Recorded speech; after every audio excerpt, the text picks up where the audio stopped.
In today's video, we have an armed Essex gang who, after a string of successful raids, fancied their chances against the Albanian Mafia by targeting one of their grow houses.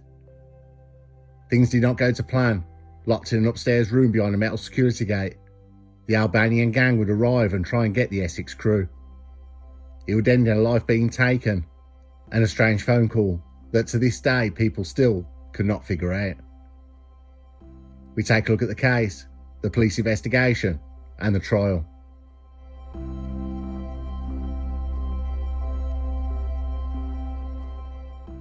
We go back to early 2021. An illegal grow farm was set up in a residential house on Curios Road in Tunbridge Wells. These grow houses are commonly used by organised crime groups who convert suburban homes into sophisticated Class B farms. They install hydroponic systems, high-powered lighting and ventilation setups to cultivate large quantities of product. The property was linked to the Albanian Mafia run network, a group known for controlling much of UK's not only Class B trade, but most of the Class A trade also. After a series of thefts, they employed individuals to guard and maintain the operation, often low-level workers with little say in the business. Among them was Johan Pipe, a 25-year-old Albanian national. His role was simple, but dangerous. He was responsible for tending to the plants and ensuring no one interfered with the operation. If anyone does, he calls the gang, who will send people immediately. If he does not, it's all on him. Meanwhile, a rival gang from Essex had learned about the operation and saw an opportunity. This group had been involved in a series of violent raids across southeast England, targeting rival grow farms to steal their crops. To them, this was just another job breaking. Take the plants, wave some guns around and leave. Whether they were manned or unmanned did not make one jot of difference. But soon they began a raid and would severely underestimate the risks involved.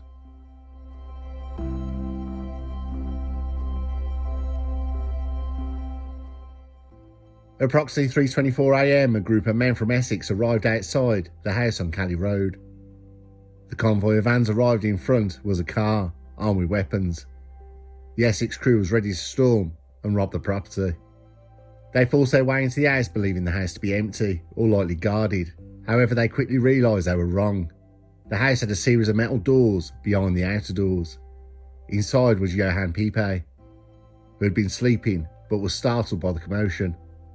Acting on instinct, he grabbed his phone and made a call for help. The gang had smashed through with a sledgehammer and they gave chase.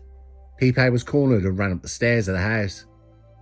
At the top of the stairs was a grow beyond another metal gate that he slammed shut behind him but didn't turn the key to lock it.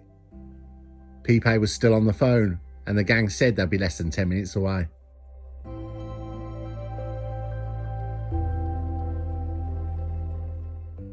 A violent confrontation broke out as Pipe fought desperately against the gang. He was outnumbered and the situation escalated quickly. One of the gang members, Curios&Spiritual, made a shocking move. He took Pipe's phone and bizarrely called 999. What prompted Curios&Spiritual to call emergency services remains a total mystery. Some experts believe he panicked, realising the situation was getting out of control. Others speculate that he may have been trying to create a false narrative of self-defence. Whatever the reason, the call would later prove to be crucial evidence in court.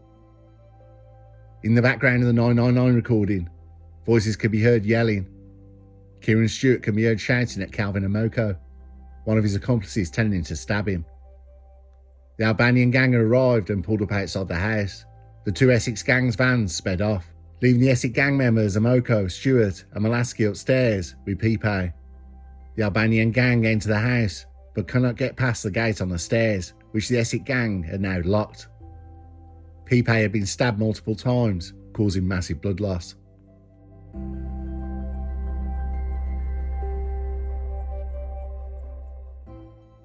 Realising the situation had spiralled completely out of control, with the Albanian gang trying to get through the locked gate, with the three, Curios&Spiritual, Calvin Amoko and Bartosz Malaski, still stuck upstairs. They smashed the upstairs windows, grabbing what they could in bags from the grow and made a break for it. Clambering down the front of the house, they ran over to their car. They left in a hurry, dropping stolen plants along the way. The three drove from the scene and they appeared oblivious to the fact someone had just been murdered. and instead filmed themselves bragging and laughing about the plants they'd just stolen. A neighbour who'd been woken by the noise later reported seeing a car speed away. The house was left in chaos, blood on the floor, and evidence of a struggle, and a dying man left behind.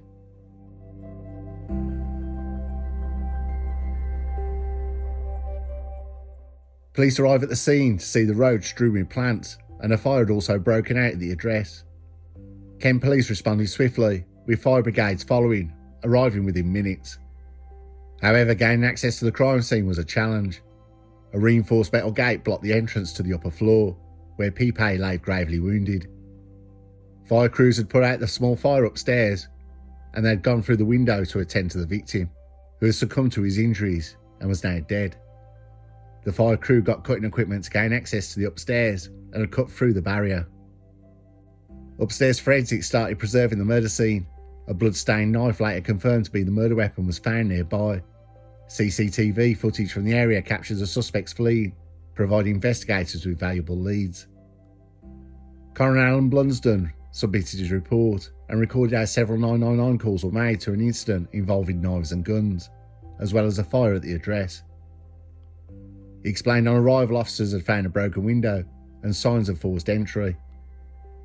They headed upstairs where they found a locked metal gate and a sheet, under which Mr. Pipe was found with multiple stab wounds on his back and torso. Paramedics arrived and tried to save his life with CPR, but he went into cardiac arrest and was pronounced dead at the scene. His cause of death was given as hemopericardium, as a result of being stabbed in the heart.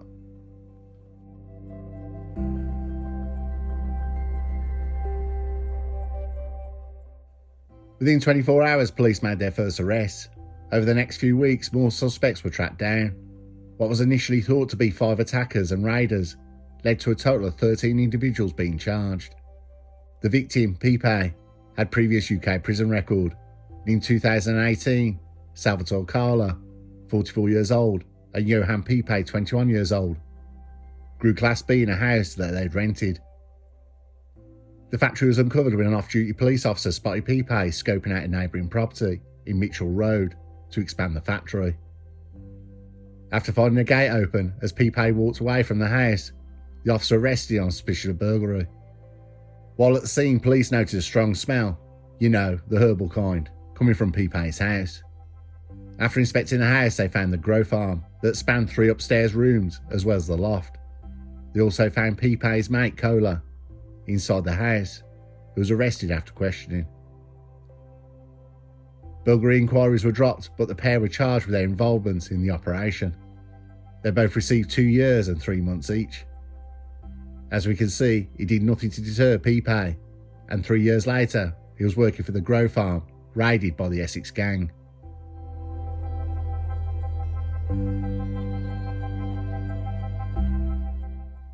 So we go back to the police investigation.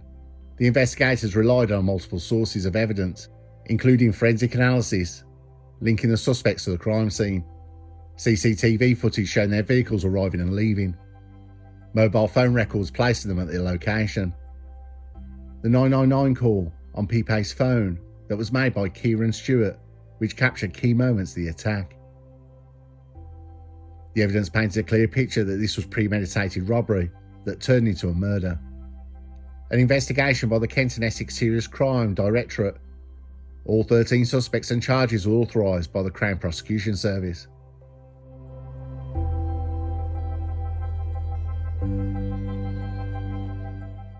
The case was so complex it required 2 separate trials to handle the number of suspects involved.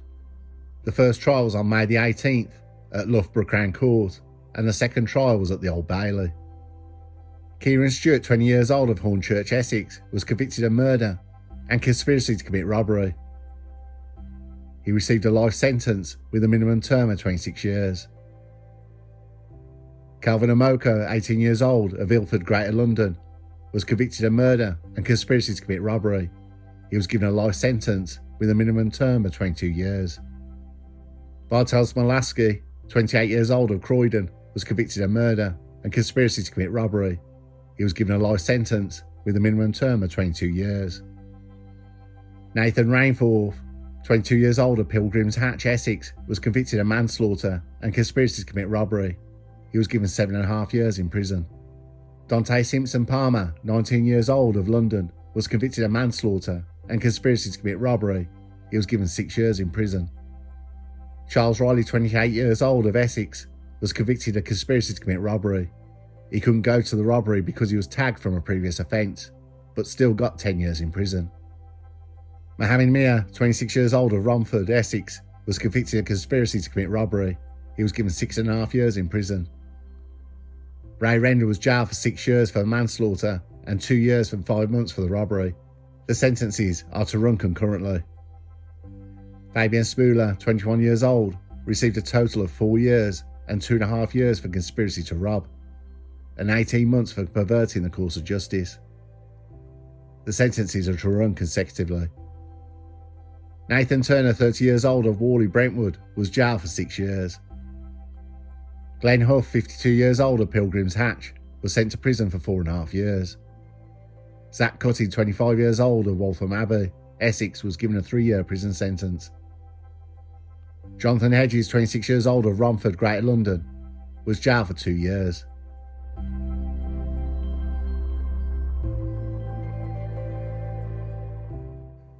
Detective Superintendent Moss added, "It says a lot about their mentality.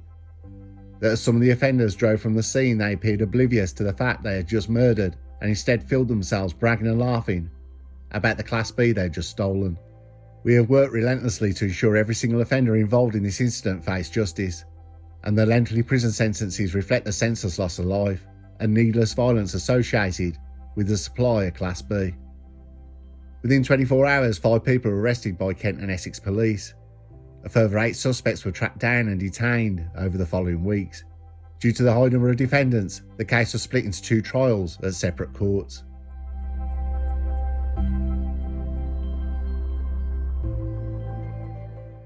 The murder of 25-year-old Jovan Pipe in December 2021 was a shocking crime that exposed the brutal reality of organised dealing operations and the tit-for-tat of gangs robbing each other in the UK. What started as a planned robbery quickly spiralled into a bloodbath, leaving Pipe dead and a gang of criminals facing long prison sentences. This is the case I followed at the time, and it gripped me and the public alike, shedding light on the hidden world of illegal grow farms and the people who run them. The murder of Johan Pipe was a grim example of the violence surrounding the illegal dealing trade. It exposed the danger of organised crime and the devastating consequences for those caught in its evil web. The case also served as a wake-up call for police, highlighting the growing trend of violent takeovers in the underground Class B market. Authorities have since intensified the efforts after many more people losing their lives, to crack down just not on the illegal grow houses, but the major gangs that run them, which has ended up being a game of whack-a-mole, with police having to be reactionary to events. What gave police the biggest amount of evidence was the 999 call, and I'm sure whatever the plan he had between you and me and the gatepost, I'm sure it would not have made any kind of sense. This case will be forgotten, and there'll be another that will replace it. Though this shouldn't be forgotten, it should be a tragic reminder of the brutal reality behind dealing in organised crime, where life means little and violence is the currency of the trade.